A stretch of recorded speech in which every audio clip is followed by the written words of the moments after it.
ओम शांति। आज 5 अप्रैल 2021 बाबा के महावाक्य है। मीठे बच्चे, भोलानाथ मोस्ट बिलीवर्ड बाप तुम्हारे सम्मुख बैठे हैं। तुम प्यार से याद करो तो लगन बढ़ती जाएगी, विघ्न खत्म हो जाएंगे।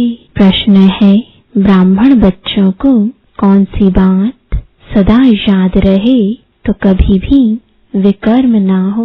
उत्तर है, जो कर्म हम करेंगे हमें देख और भी करेंगे। यह याद रहे तो विकर्म नहीं होगा।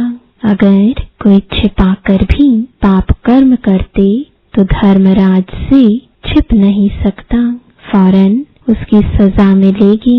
आगे चल और भी मार्शल लॉ हो जाएगा। इस इंद्र सभा में कोई पतित छिपकर बैठ नहीं सकता। गीत है, भोलेनाथ से निराला गौरी नाथ से निराला कोई और नहीं। ओ भोलेनाथ से निराला गौरी नाथ से निराला कोई और नहीं। ऐसा बिगड़ बनाने वाला कोई और नहीं। भोलेनाथ से निराला गौरी नाथ से निराला कोई और नहीं। ओम शांति। मीठे मीठे रूहानी बच्चे जानते हैं कि अब रूहानी बाप हमको यह सृष्टि के आदि मध्य अंत का ज्ञान सुना रहे हैं। उनका नाम ही है भोलानाथ। बाप बहुत भोले होते हैं, कितनी तकलीफ सहन करके भी बच्चों को पढ़ाते हैं, संभालते हैं।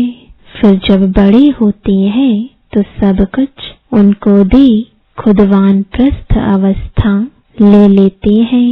समझते हैं कि हमने फर्ज अदाई पूरी की। अब बच्चे जाने तो बाप भोले ठहरे ना। यह भी अभी तुमको बाप समझाते हैं, क्योंकि खुद भोलानाथ है तो हद के बाप के लिए भी समझाते हैं कि वह कितने भोले हैं। वह हुए हद के भोले, यह फिर है बेहद का। भोलानाथ बाप परम धाम से आते हैं पुरानी दुनिया पुराने शरीर में। इसलिए मनुष्य समझते हैं कि पुराने पतित शरीर में कैसे आना होगा। न समझने के कारण पावन शरीर वाले कृष्ण का नाम डाल दिया है। यही गीता वेद शास्त्रादि फिर भी बनेंगे। देखो शिव बाबा कितना भोला है। आते हैं तो भी भाषणा ऐसी देते हैं जैसे कि बाप यहाँ ही बैठा है। यह साकार बाबा भी भोला है ना। कोई दुपट्टा नहीं, कोई तिलक आदि नहीं, बल्कि साधारण बाबा तो बाबा ही है। बच्चे जानते हैं कितनी यह सारी नॉलेज शिव बाबा ही देते हैं, और कोई की ताकत नहीं जो दे सके। दिन प्रतिदिन बच्चों की लगन बढ़ती जाती है। जितना बाप को याद करेंगे उतना लव बढ़ेगा। बिलीवर्ड मोस्ट बाप है ना। न सिर्फ अभी परंतु भक्ति मार्ग में भी तुम बिलीवर्ड मोस्ट समझते थे। कहते थे बाबा जब आप आएंगे तो और सबसे लव छोड़कर एक बाप के साथ लव रखेंगे। तुम अभी जानते भी हो, परंतु माया इतना लव करने नहीं देती है।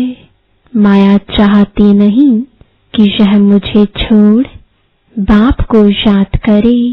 वह चाहती है कि देह अभिमानी हो मुझे लव करे। यही माया चाहती है, इसलिए कितना विघ्न डालती है। तुमको विघ्नों को पार करना है।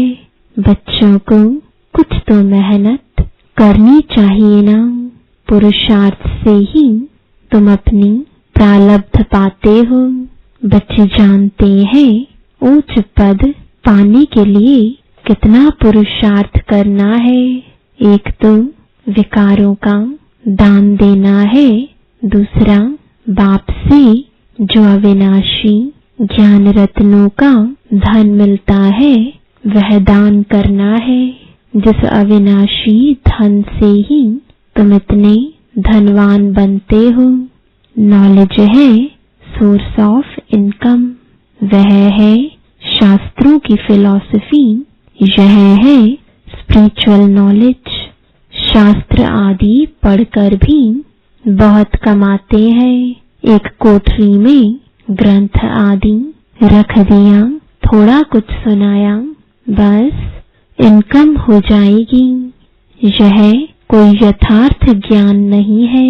यथार्थ ज्ञान एक बाप ही देते हैं। जब तक किसको यह रूहानी नॉलेज नहीं मिली है तब तक वह शास्त्रों की फिलॉसफी बुद्धि में है, तुम्हारी बात सुनते नहीं है। तुम हो बहुत थोड़े, यह तुम 100% सर्टेन है कि यह रूहानी नॉलेज बच्चों ने रूहानी बाप से ली है। नॉलेज सोर्स ऑफ इनकम है, बहुत धन मिलता है। योग से सोर्स ऑफ हेल्थ अर्थात निरोगी काया मिलती है।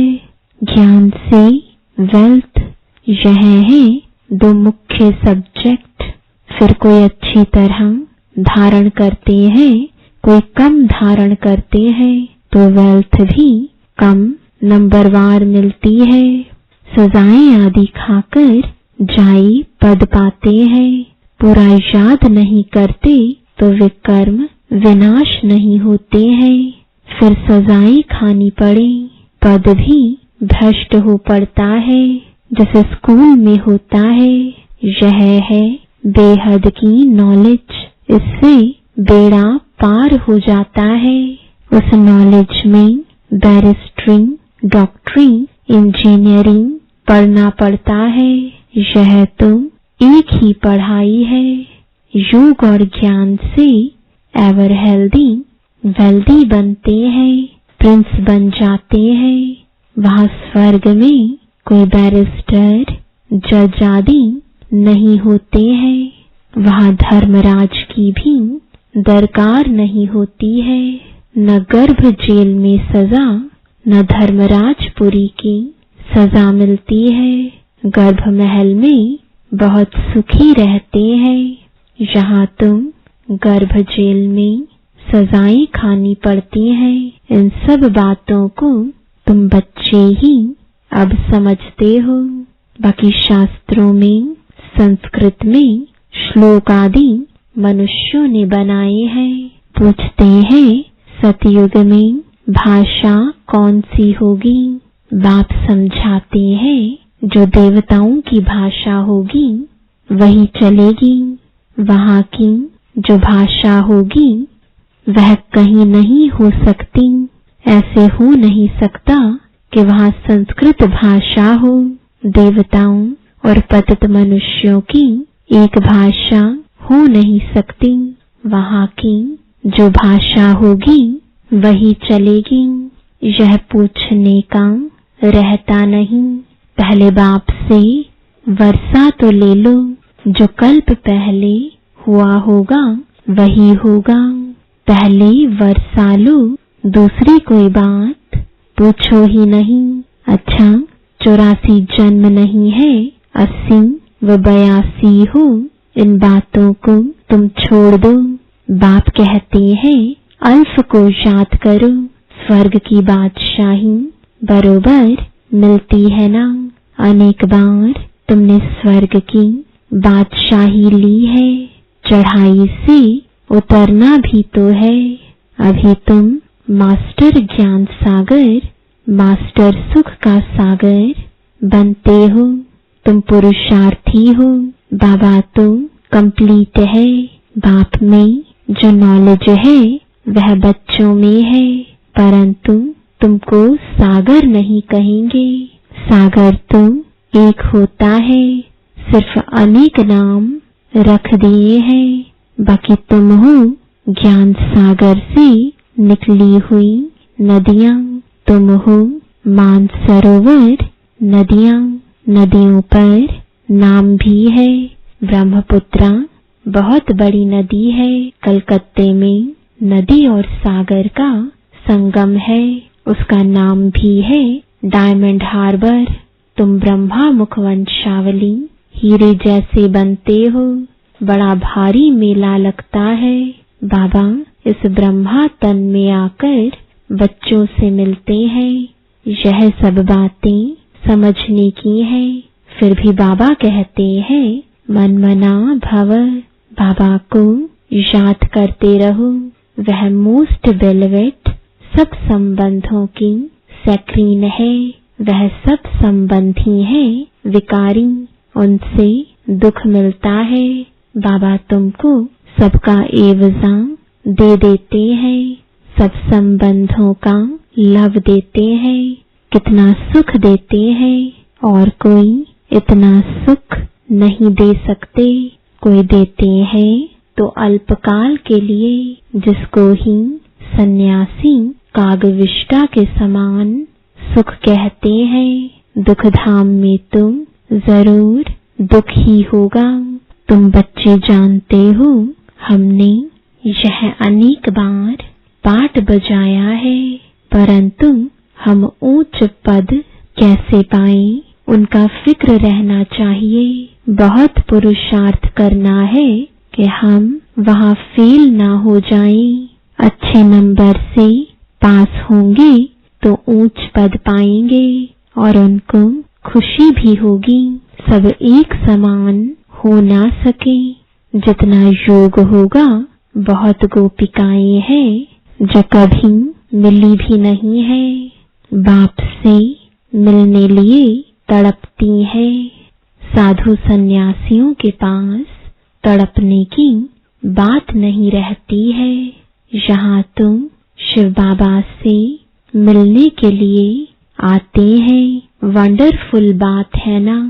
घर में बैठकर याद करते हैं शिव बाबा हम आपके बच्चे हैं। आत्मा को स्मृति आती है। तुम बच्चे जानते हो हम शिव बाबा से कल्प कल्प वर्षा लेते हैं। वही बाप कल्प के बाद आया हुआ है तो देखने बगैर रह ना सके। आत्मा जानती है बाबा आया है। शिव जयंती भी मनाते हैं, परंतु जानते कुछ भी नहीं। शिव बाबा आकर पढ़ाते हैं, यह कुछ भी नहीं जानते। नाम मात्र शिव जयंती मनाते हैं, छुट्टी भी नहीं करते हैं। वर्षा जिसने दिया उसका कुछ महत्व नहीं, और जिसको वर्षा दिया यानी कृष्ण को, उसका नाम बाला कर दिया है। खास भारत को आकर हेवन बनाया है। बाकी सबको मुक्ति देते हैं, चाहते भी सब है। तुम जानते हो मुक्ति के बाद जीवन मुक्ति मिलेगी। बाप आकर माया के बंधन से मुक्त करते हैं। बाप को कहा जाता है सर्व का सद्गतिदाता। जीवन मुक्ति तो सबको मिलती है, नंबरवार पुरुषार्थ अनुसार। बाप कहते हैं यह है पतित दुनिया दुख धाम। सतयुग में तुमको कितना सुख मिलता है। उनको कहते हैं बहिश्त। अल्लाह ने बहिश्त किस लिए रचा? क्या सिर्फ मुसलमानों के लिए रचा? अपनी अपनी भाषा में कोई स्वर्ग कहते हैं, कोई बहिश्त कहते हैं। तुम जानते हो हेवन में सिर्फ भारत ही होता है। यह सब बातें तुम बच्चों की बुद्धि में नंबरवार पुरुषार्थ अनुसार बैठी है। एक मुसलमान भी कहता था हम अल्लाह के गार्डन में गए। यह सब साक्षात्कार होते हैं। ड्रामा में पहले से ही नोंधा हुआ है। ड्रामा में जो होता है सेकंड पास हुआ, कहेंगे कल्प पहले भी हुआ था। कल क्या होना है यह पता नहीं है। ड्रामा पर निश्चय चाहिए जिसमें कोई फिक्र नहीं रहेगा। हमको तो बाबा ने हुक्म दिया है, मामे कम याद करो और अपने वर्षे को याद करो। खत्म तो सबको होना ही है, कोई एक दो के लिए रो भी नहीं सकेंगे।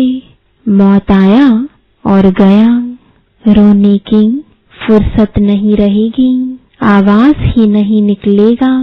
आजकल तो मनुष्य राख भी लेकर कितना परिक्रमा करते हैं। भाव बैठा हुआ है, सब वेस्ट ऑफ टाइम। इसमें रखा ही क्या है, मिट्टी मिट्टी में मिल जाएगी। इससे भारत पवित्र बन जाएगा क्या? पतित दुनिया में जो काम करते हैं पतित ही करेंगे। दान पुण्य आदि भी करते आए हैं। क्या भारत पावन बना है? सीढ़ी उतरनी ही है। सतयुग में सूर्यवंशी बने, फिर सीढ़ी उतरनी पड़े। धीरे धीरे गिरते हैं। भल कितना भी यज्ञ तप आदि करे, फिर भी दूसरे जन्म में अल्पकाल का फल मिलता है। कोई बुरा कर्म करता है तो उसका भी एवजा उनको मिलता है। बेहद का बाप जानते हैं बच्चों को पढ़ाने आए हैं। तन भी साधारण लिया है, कोई तिलक आदि लगाने की दरकार नहीं। तिलक तो भक्त लोग बड़े बड़े देते हैं, परंतु ठगते कितना है। बाबा ने कहा है मैं साधारण तन में आता हूँ, आकर बच्चों को पढ़ाता हूँ। वानप्रस्थ अवस्था ठहरी, कृष्ण का नाम क्यों डाला? यहाँ जज करने की भी बुद्धि नहीं है। अभी बाबा ने राइट रॉन्ग जज करने की बुद्धि दी है। बाप कहते हैं तुम यज्ञ तप दान पुण्य करते, शास्त्र पढ़ते आए, क्या उन शास्त्रों में कुछ है? हमने तो तुमको राजयोग सिखलाकर विश्व की बादशाही दी कि कृष्ण ने दी। जज करो।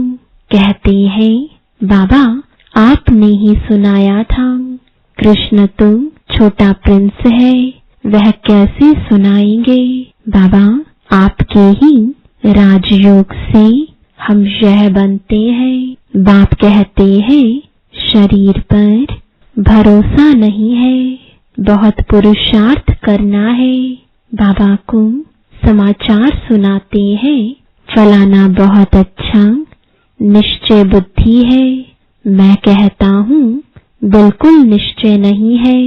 जिनको बहुत प्यार किया वह आज नहीं है। बाबा तो सबके साथ प्यार से चलता है। जैसे कर्म मैं करूँगा मुझे देख और करेंगे। कहीं तो विकार में जाए फिर छिपकर आए बैठते हैं। बाबा तो झट संदेशी को बता देते हैं, ऐसे कर्म करने वाले बहुत नाजुक होते जाएंगे, आगे चल नहीं सकेंगे। पिछाड़ी में नाजुक समय कोई कुछ करता है तो एकदम मार्शल लॉ चलाते हैं। आगे चल तुम बहुत देखेंगे बाबा क्या क्या करते हैं। बाबा थोड़ी ही सजा देंगे, धर्मराज द्वारा दिलवाते हैं। ज्ञान में प्रेरणा की बात नहीं है। भगवान को तो सब मनुष्य कहते हैं, हे पतित पावन आओ हमको आकर पावन बनाओ। सभी आत्माएं ऑर्गन्स द्वारा पुकारती है। बाप है ज्ञान का सागर, उनके पास बहुत वक्खर यानी वैरायटी सामान है। ऐसा वक्खर फिर कोई के पास नहीं है। कृष्ण की महिमा बिल्कुल अलग है। बाप की शिक्षा से यह यानी लक्ष्मी नारायण कैसे बने? बनाने वाला तो बाप ही है। बाप आकर कर्म अकर्म विकर्म की गति समझाते हैं। अब तुम्हारा तीसरा नेत्र खुला है। तुम जानते हो 5000 वर्ष की बात है। अब घर जाना है, पाठ बजाना है। यह स्वदर्शन चक्र है ना? तुम्हारा नाम है स्वदर्शन चक्रधारी। ब्राह्मण कुलभूषण, प्रजापिता ब्रह्मा कुमार कुमारियां लाखों की अंदाज में स्वदर्शन चक्रधारी बनेंगे। तुम कितनी नॉलेज पढ़ते हो? अच्छा, मीठे मीठे सिकिलदे बच्चों प्रति माता पिता बाप दादा का याद प्यार और गुड मॉर्निंग। रूहानी बाप की रूहानी बच्चों को नमस्ते। रूहानी बच्चों की रूहानी बाप दादा को गुड मॉर्निंग और नमस्ते। धारणा के लिए मुख्य सार है। पहला, यह समय बहुत नाजुक है, इसलिए कोई भी उल्टा कर्म नहीं करना है। कर्म अकर्म विकर्म की गति को ध्यान में रख सदा श्रेष्ठ कर्म करने हैं। दूसरा, योग से सदा के लिए अपनी काया निरोगी बनानी है। एक बिलवेड मोस्ट बाप को ही याद करना है। बाप से जो अविनाशी ज्ञान का धन मिलता है वह दान करना है। वरदान है समान में स्थित रहे। विश्व द्वारा सम्मान प्राप्त करने वाले देह अभिमान मुक्त भव।